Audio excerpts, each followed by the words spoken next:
Hello everyone, Josh here with X's Games, bringing you guys a beginner guide video, a very much anticipated and highly asked for video for Awaken Chaos Era. Now, this is going to be somewhat of a longer video, expected to be 20-30 minutes plus. I'm not going to lie to you, there's a lot of stuff to go over. I want to make sure that you guys and gals out there are as educated as possible in how to get the best start and most efficient start in this game, especially if you're free to play.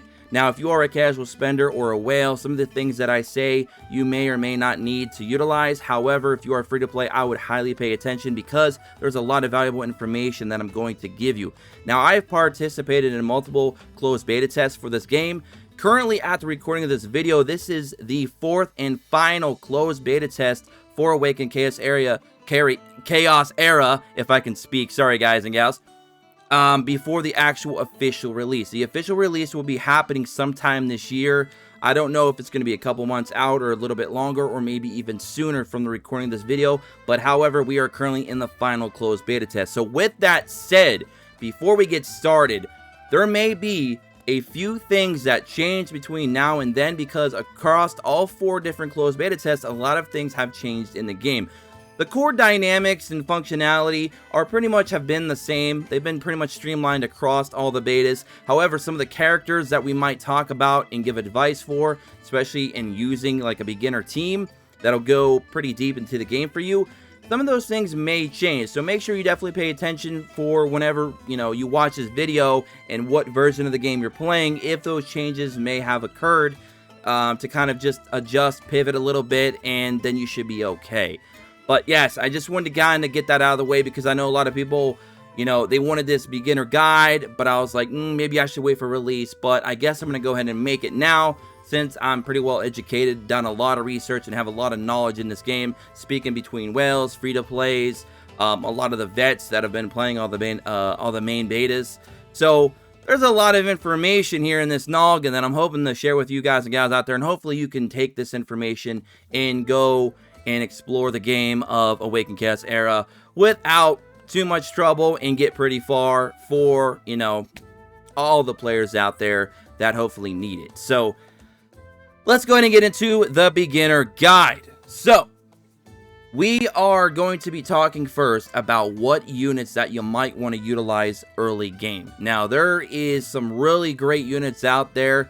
But I guess first we should probably dive into the actual rarities of characters available. So on my account right here that I'm playing on at the moment, you'll see here that we have yellow units. They got like a yellow border. Those are legendaries. And then we have purple. Those are epics. Blue are elites. Those are the only colors you need to worry about. Everything under that is 100% fodder material.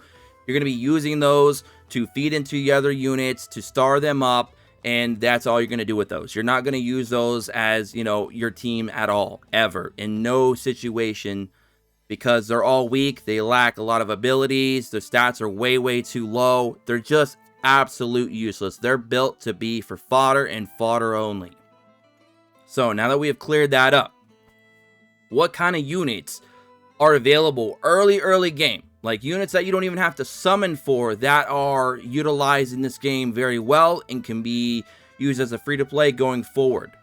Well, there's 2 of them that stand out right off the bat, and they're going to be starter units. And yes, I know it's kind of weird to hear that. A lot of times when you talk about starter units, they're not really good in the game. They're not going to really take you to mid to end game. However, in this game, they do a pretty good job of balancing between all the different rarities of characters. And there's such a variety out there. It's very diverse, and I love that. That's one of the kind of, hallmark moments, if you will, about this game, is that there is diversity, there is variety, there is choices to be made. You don't have to go for one particular unit or one particular team. You can actually develop multiple or pick and choose one that you feel is just more fitting to your playstyle and what you would like to do.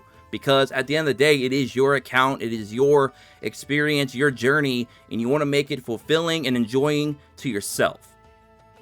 So, with that said, 2 units that kind of come right out of the gate for you, kind of right out of the box, is Zachary. What does Zachary do? Zachary, for the most part, is just going to be going in there doing tons of DPS. He has an AoE attack on his ultimate, And what's really nice about Zachary is he's an elite, so he's going to cost really, really little to build up resource-wise. Now, obviously, gear is a whole different story. Gear is going to be the same process for pretty much every character in the game, where it's going to take you quite a while to build it up. However, getting resources over here, such as glyphs, again, that's going to be the same for everyone else. But abilities, we're going to be saving a ton of stamina, because abilities only need the tier 1 material.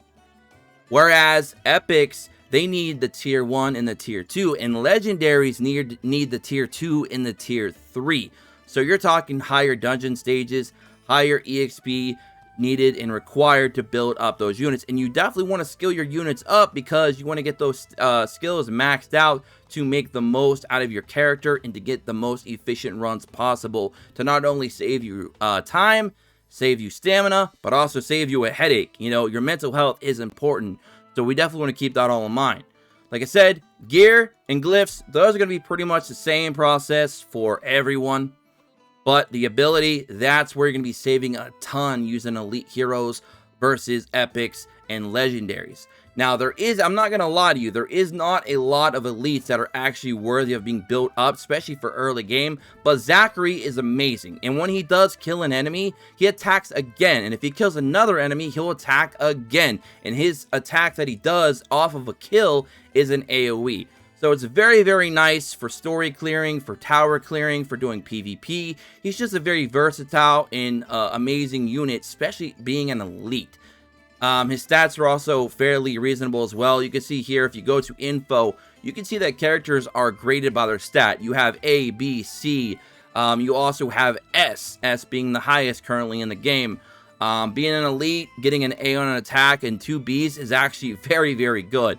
And since he is a DPS, having an A on attack is very important. And again, I said, his skill set is very clutch.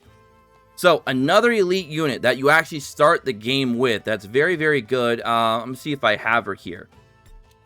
Oops, I clicked the wrong one, fellas. I clicked the wrong one. Give me one moment. Don't think I have any extra copies of her right now. I might have fed her in. And don't let that discourage you and thinking, oh, she's bad, you fed her in. No, it's just I particularly don't need her at this time anymore. There we go, Evelyn. So, Evelyn would be the next unit that you're going to get as a starter. What does Evelyn do? She's basically going to be a nuker. And with the way her skill set works, there's spells in this game that you can use. You get to use 2 spells at a time. And some of those spells have debuffs on them, and when she has a debuff on an enemy, her ultimate automatically always crits. So she is a very easy gear build, because all you have to do is build her with crit damage and attack. You don't need any crit chance for her, because you're using her ult to nuke. Mostly bosses in this case. So she's going to help you get through some of the early stages of bosses and guild boss and get your scores up so you can get better drops. Stuff like that. She can even be utilized even in PvE stages to try and nuke certain, individual enemies if you need something like that on your team, depending on your build. But Evelyn is very, very good. And again, she also has A for her attack, so that also helps with her whole kit. She can also raise her attack with her trait. Traits are kind of like special abilities that kind of are like... they're in the background. They're not actually a used skill. It's just something that's like permanent. It's always there. It's always activated as long as you meet the conditions of the requirement for the trait to go off. If it has something like that, like some of them require you to do certain things to stack up or to build up or to get to the point. Some of them have turn cooldowns as well, but the trait is always there in the background. It's not something that you actually physically have to click and activate. So for her, for example, this character's attack increases by 8% at the start of the round, max 5 stacks. So that would be 40% attack after 5 rounds. Very, very strong unit. Again, she's going to be your boss nuker. I don't particularly need her anymore, because I've already, of course, built my team beyond needing her at this point. But if you're free to play and you're a new player, and you're looking for a strong unit, you cannot go wrong with Zachary and Evelyn. Now, that is not the only good elites in the game. We're going to talk about a few more real quick as well, because I want to make sure you guys are very well educated on your options at this time. And again, we are in the closed beta test final before the release. So some of these units may or may not change. Some of these units might get buffed, nerfed, or maybe some new better elite units come out. We don't know, but at this time, these are the go-tos. So let's go ahead and go back into our heroes really quick. Let's go ahead and go by filter. Let's try and make this easy so I don't have to scroll again, guys. Let's just look at elites. So another strong elite, which you can see that I'm currently working on building up, is Raven. She's a newer addition to the team here, to the game. She is a beast. So some of you have probably played gacha games and turn-based games in general, and you probably know all about debuff teams. Debuff teams are really strong for dots. And when you're probably wondering, what is a dot? What are you talking about, a dot, Josh? Damage over time. That's what I'm talking about. And I'm talking about poison, bleeding, burn, stuff like that that does damage over time in the background while it is, of course, attached to the enemy. So for her in particular, she does poison. Now, poison last beta was actually terrible because it scaled to current HP, but now it scales to max HP, which is phenomenal because now she's going to be doing a ton of damage without needing to be super powerful herself. She doesn't have to do a bunch of damage. Even though she does have A attack and B crit rate, you can build her as a DPS and utilize her ultimate. Her ultimate actually does more damage depending on the debuffs on the enemy. So if you run her in a debuff team, she can absolutely dominate with her ultimate. However, if you are more on the, free-to-play side and you want to kind of minimize how much gear you want to have to build early game, she'll be solid if you can build some kind of, debuff team in a way. Because really all you got to do for boss fights in particular, this is where you're going to utilize her the most, is just give her a bunch of HP gear just to keep her, to make her all really tanky, just to survive some hits, while she just sits there and uses her skill 1 and just keeps applying poison over and over and over again, doing tons of damage because, again, it's scaled to max HP. So you can do things like that, or if you're more in the mid to end game, you can then take her HP gear off of her and turn her into a powerhouse and give her attack and crit rate and crit damage and stuff like that. So not only is she giving you that poison, which is already doing a ton of damage in its own right, she's going to be nuking with that skill 3. And she also has a nice ability where she can actually go into stealth, which means she can't be targeted by single target attacks, only AoEs. So she has a phenomenal skill set. She's very good. Let's go and level her up to 50 just because we're in the beginner guide and we're talking about the girl Raven, and everyone loves her because she's thick. And I don't mean by her body, I'm talking about how good she is in the game. She's just a beast. And I love her design. It is phenomenal. It kind of reminds me of Raven, like if Raven from Teen Titans had a baby with Robin Hood, or Archer from DC, you got this Raven. That's what I'm seeing right here. I'm loving it. I love the design. So that is another fantastic and awesome elite hero to, of course, build at some point. I would not build her super early, but when you start doing boss fights, I highly recommend her because even her by herself, even without other debuff units, she's going to be getting you through like the first 5, 6, maybe even 7 stages of dungeons if you surround her with just a capable team. She's that good. Now, a couple other units here, ones that are a bit like lesser used, lesser known, if you will, but they're very good, is we got our new boy Connor. Connor, he doesn't look good. And that if you're a Connor fan, you like Conor McGregor. If you're an MMA fan, this ain't your boy Connor, okay? This is Ace Connor, Awaken Chaos era Connor. This dude does not look great. If you guys are all about them looks and visuals, you might not like Connor, but hey, he's still good. He gets the job done. So what this guy does is he scales to attack to heal, but that's not necessarily a great thing because you really want to scale to HP because your HP is going to be so much higher than your attack in a game like this. It's not even close. However, he does have a very useful and very budget skill 2 that only has a 3-turn cooldown, and it's good for 2 turns. So really, you're only losing 1 turn in between these buffs, but it's still phenomenal because it grants shield and attack up to all team members. So he's a really good buffer, and the shields get a plus 60% effect when you, of course, skill the skill up. He also has a defense down on a skill 1, so he's going to be useful on boss stages as well, because he's going to be there to buff your team, to protect them with shields, and he also has a heal on his skill 3, but like I said, it does scale to attack, so it's not going to be the best heal in the world, but really this is what makes him good as a budget build unit, to kind of try and keep your team alive somewhat. So he's good, okay, but there's one better than him. He would probably be the least of my favorites and the elites that I'm talking about here today. Let's see here. Where is he? There he is. So, we have our boy Abbott. Abbott right here is phenomenal. This guy got a buff from the last closed beta test. He used to scale to attack for his healing. Now he scales to max HP. And what's really cool about this guy is he technically has an A health grade instead of B because of his trait. He gets 30% health.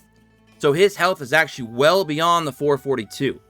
It's actually well over 500 for his actual base health, which puts him, I believe, in A health grade. So very, very good.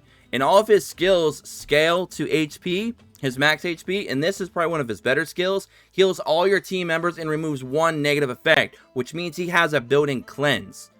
And it's only a 3-turn cooldown as well. So you're going to get a AoE heal and a cleanse all in one, no problem. And even on his skill 3, he's given 1 unit a shield, which is worth 50% of their lost health for 3 turns.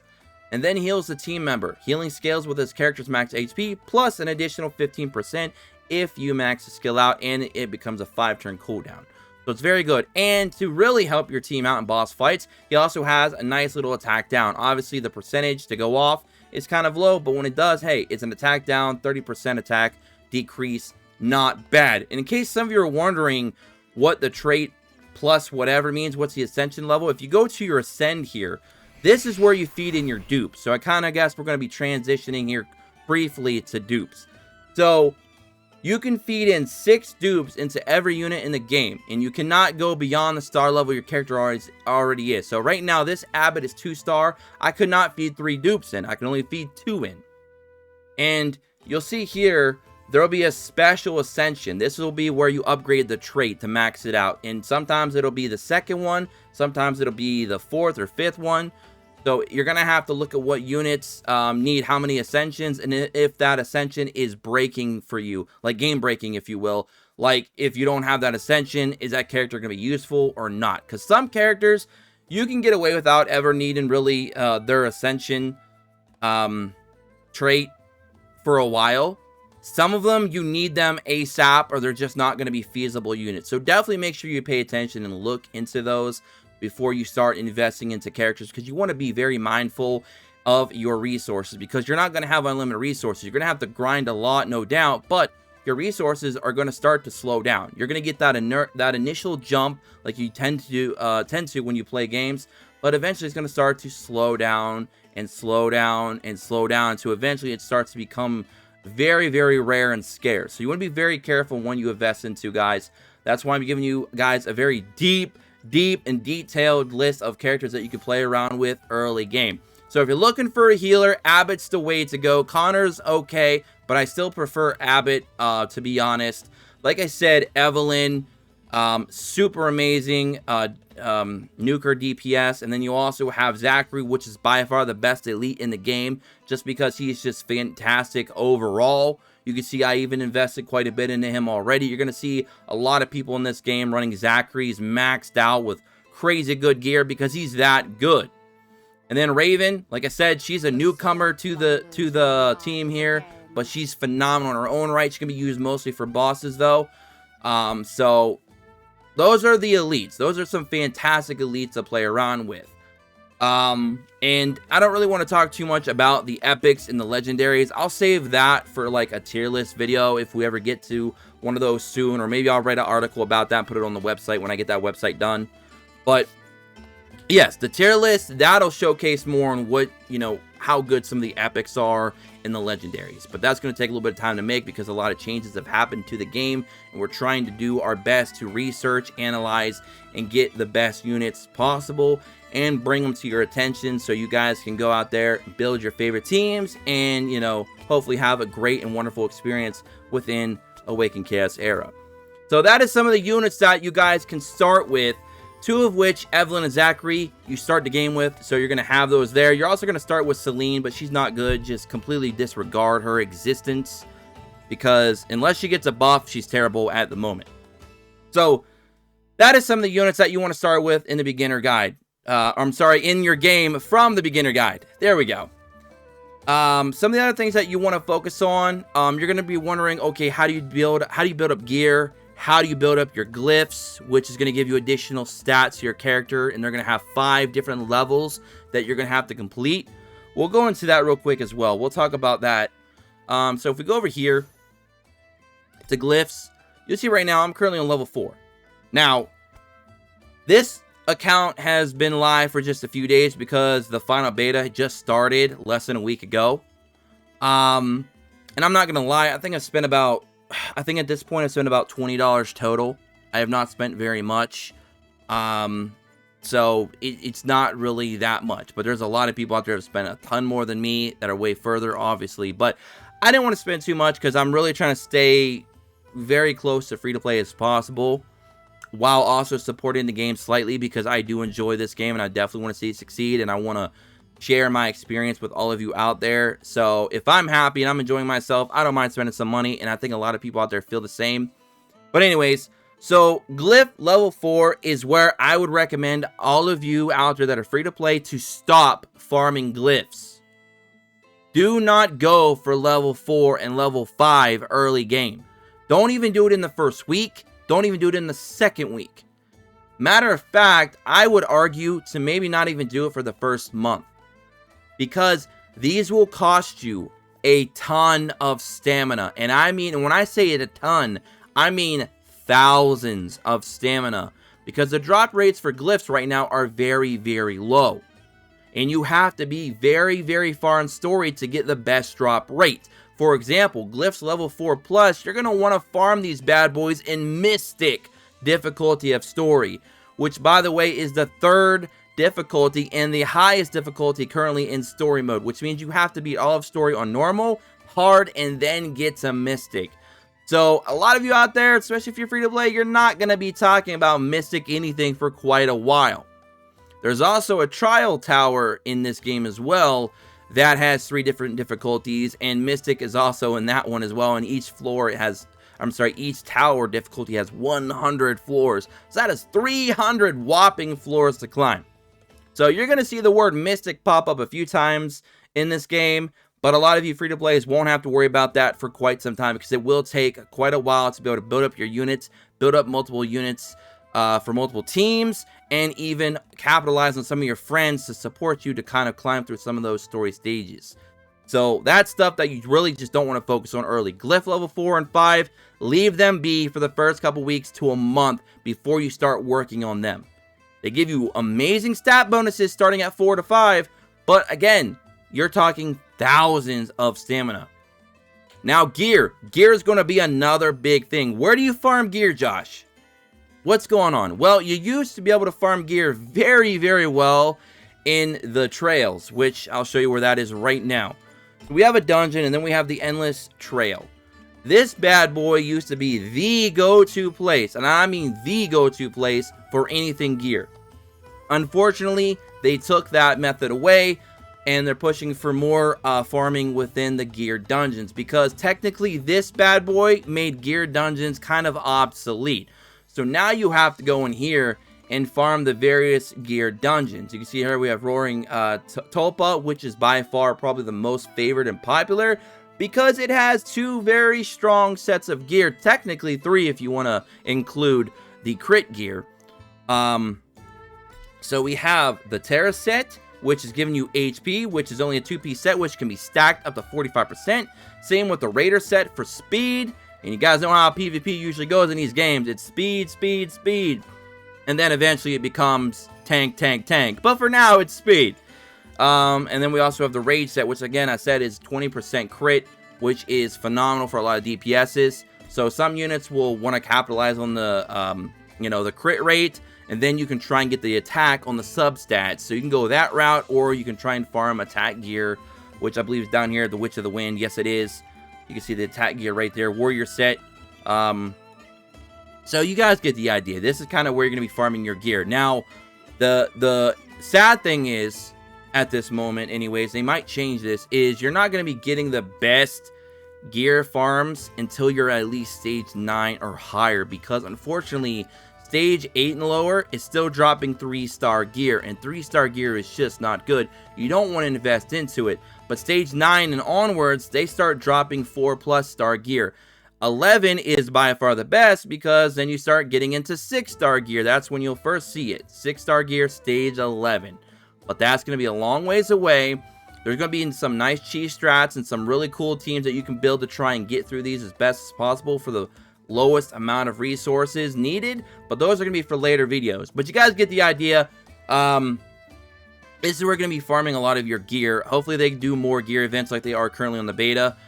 Another area though, don't fret. Don't fret. You will get a few strong sets of gear early game from the story, from normal story no less. So if you go to story, there's some special stages in story that give you these gear.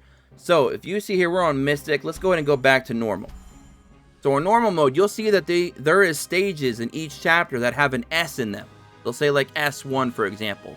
Chapter 1, 2, 3, all the way to Chapter 10, which is currently the last chapter available on story, which I have heard they are going to be adding more stories. So by the time the release comes out, there may be more chapters than 10. But currently it's only 10.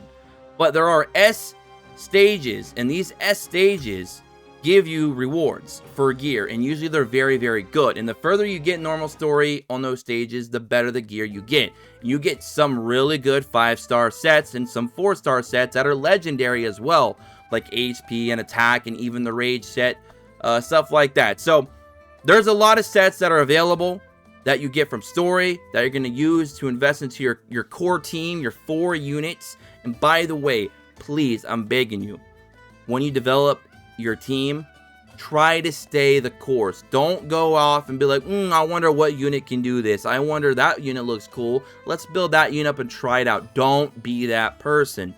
If you're free to play, that's just going to end in misery, heartache, and probably you clicking that uninstall button out of frustration. Let's not be that person. Let's be that person that makes 4 solid units, builds a core team, takes that team as far as it can, and just completely wrecks the wheels on that car. Just drives that thing until the wheels blow right off, because you want to get the most use out of that team as possible. You want to milk it dry. You want to make those udders hurt, okay? You want to make that cow go moo, all right? Because you want that team to do everything that you invested into it to do in the first place. Because what's good about your gear, you can take that gear and slap it on anybody you want. There is no cost for that. However, you cannot just take your character that you just invested a ton into and just slap that stuff around somewhere else, because you can. If they add a recall function, great. But don't expect it to be the go-to option to correct the mistake. Don't be that person. Let's try to be as mistake-free as possible. That's why your boy here is trying to make this long beginner guide video to help make sure that you guys and gals out there don't make all those mistakes. You might still make 1 or 2, but that's fine. But let's try to keep it to a minimum. So, that is gear. Talking a little bit about how to get gear early game, what to do with it, where to farm it. We've talked about some units that are going to be good to start out, especially the elites that you get, the 2 starters as we've mentioned. So some other stuff that you're going to be doing early game, some of the things that you might be looking forward to, some of the, like my personal favorite mode here that we've already briefly talked about is the Endless Trail. And it's mostly because it's cool, because there's like a draft system built in, and then there's like a little mini game where you can kind of pick and choose an answer, and the answer could give you something good or bad, and sometimes they even make you have to take a negative to gain a positive. So it's really cool. And then there's like the draft system where they give you a choice of different buffs that you can pick. So you got to be very smart on what you want to pick to kind of proceed further. And just, you know what? I'll just show you what it looks like really quick, because I don't have to do this later today anyway. I'm not going to spend a lot of time on this. I just want to show you guys what the actual environment of this looks like, because it's so much different from the rest of the game. It's like a game within a game. It's really, really cool. And you can see it right here. So it's going to give you a negative effect on each floor. There's currently 3 floors available. You'll unlock this pretty early on in the game, and then you'll get these artifacts. This is kind of the draft system that I'm talking about. They're going to give you 3 options, and you got to pick which one that you feel is going to be best for your team going forward. When taking damage, there's a 40% chance to counterattack. That'd be really, really good if you want to counterattack, or if you're running a counterattack team already. That might be very, very beneficial. This one says when an enemy is killed, all allies get 30% attack. That one might be good if you're running units that are doing a lot of AoE damage and taking out units. Then that might be very beneficial. And then this one is 15% area damage, removes 1 positive effect from the target. So you got like a little strip effect going on. So I would just go with the counterattack because it would work for me very well. And then you're going to fight this enemy. And then the enemy is going to give you these rewards. You're going to see the drops you're going to get. You're going to defeat them.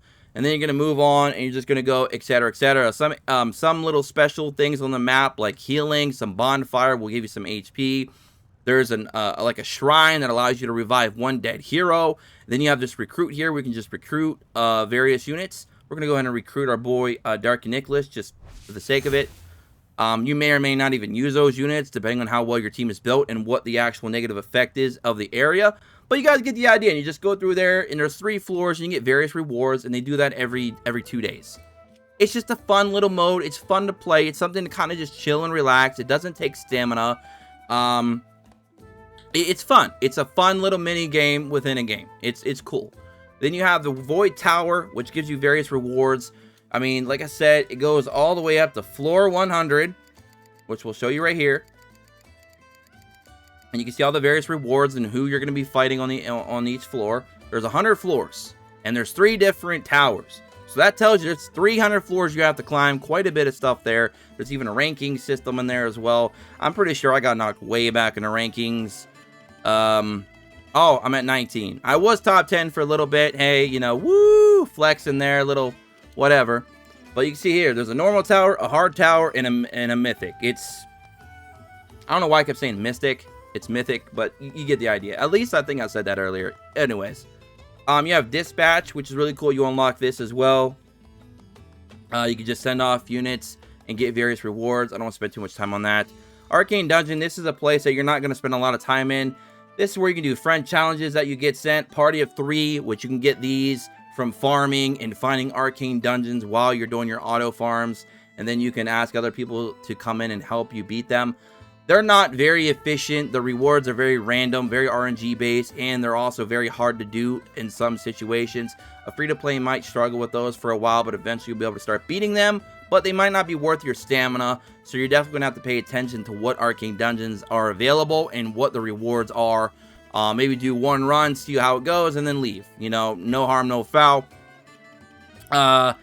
The Arcane Dominator, we've already briefly talked about this. This is basically your gear dungeons. And then this is the No Man's Land. This is where we're going to be farming your skill up materials. And as we said, there are 3 different tiers. Tier 1, 2, and 3.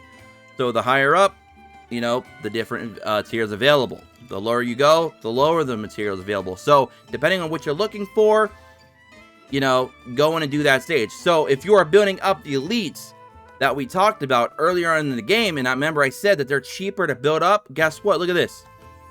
You don't even have to go beyond level 2, guys. You don't have to go beyond level 2. You just stay at level 1, farm up all the tier 1 materials, boom, you got your elites fully skilled up, no problem. Right? No problem. And just so I can show you an example of what I mean by that, because my Zachary is already built up, let me go to a unit that's an elite that does not have any skill ups, obviously. Let's just grab you. That's fine. It is my duty. Let's go over here. Let's go to abilities, and then you can see right there. You just use the, you know, you just use the level 1 material. But now if we go to an elite, or I'm sorry, an epic, you'll see now we need the tier 1 and tier 2. And then if we go to a legendary, go here, and then we go back to the abilities. Now we need tier 2 and tier 3. So as I said, elites are super, super cheap to build up compared to the other units in the game. So that's a little bit about what's going on in all the various dungeons here. Hopefully that made sense. We also have Bounty Hunt, in which you can just go on and on and on. If you get stuck on a stage, you can always just go back and click Blitz and use your 5 tries that you get per day and just grab those various gold rewards, which do slowly, gradually go up depending on what stage you're on. Nothing too special there about the Bounty Hunts, but they do offer some really good rewards the further you get, obviously. The kind of, you know, that's kind of how it is everywhere. The Magic Pass.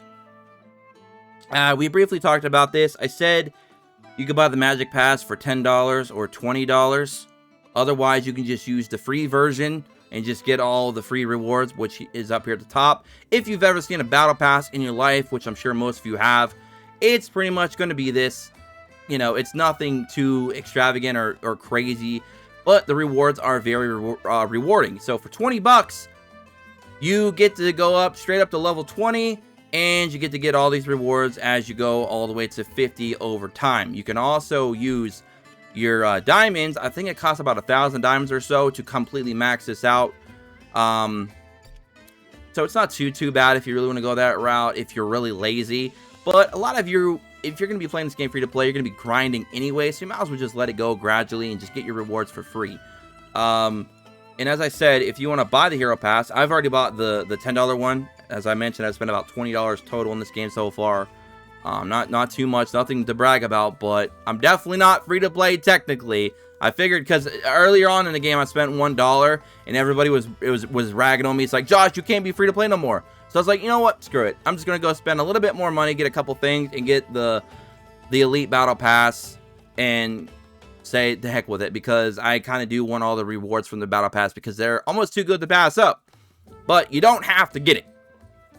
So you can see here you have the Elite Plus. The Elite Plus is 20 bucks, but since I already bought the Elite, I only have to pay $10 to get the other half. And as I said, the Elite is enough, $10. You still get everything, but you don't get jump started up 20 levels. You have to kind of manually do it the hard way. But there's a lot of different various rewards here, including a free dupe. You get a free dupe at 50, which is super good. And that free dupe can be used on anything, an Elite, which I would not do, an Epic, and Legendaries. So very good. And there's also challenge quests with that as well that you can get over time. So that's a lot of stuff to cover right there. So with all that said, a lot of you are probably also wondering right now, how are the summoning rates? Because, you know, it's a gacha game. So one of the most important elements and aspects to this game is to summon for new units. So we're gonna take a quick dive into the banner that's currently available, how the rates are at the moment. They may or may not change. Talk a little bit about the pity, and then I'm gonna give you some of my own personal thoughts on how I feel about the current rates and the banner setup. I just kind of want to slide that in as well, just to kind of, you know, give you the impression, you know, that I'm being real with you. I'm not here to make a shill video. I'm trying to give you the best information I possibly can provide, and there's also going to be a little bit of my own personal opinion involved as well that you can take or leave. That's up to you. So we're going to go ahead and talk about the banners really fast. So we're going to go down here and click summon, and right now we have the advanced summon and the normal summon. I'm assuming there's going to probably be like a rate up banner or a banner specifically for a certain unit with better rates, or a pity attached to it like there used to be before. They're probably going to add that for release, I'm assuming. So it's probably not going to be just these two basic banners. Now, the normal summon, this is where you're going to be farming your fodder.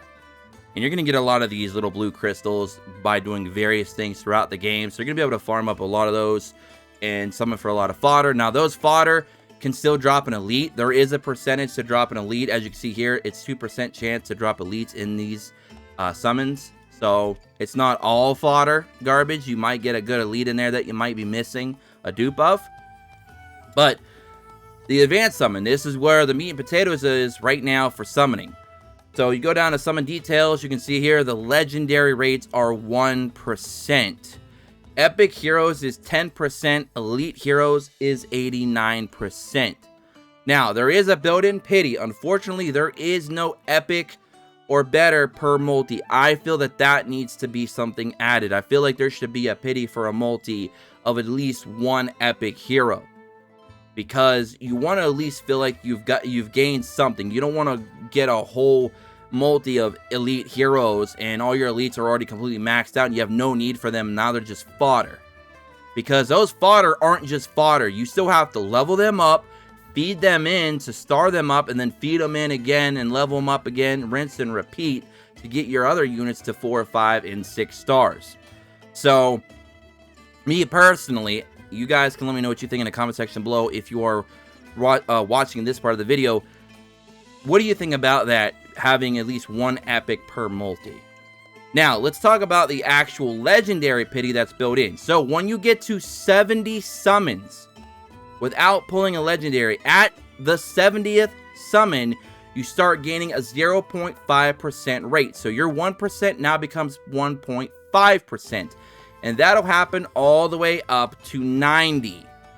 Okay? And then at 90, you start gaining 1% to the point to where your highest pity should say 1% plus 20%. And then, of course, on your 100th pull, it'll be a guaranteed.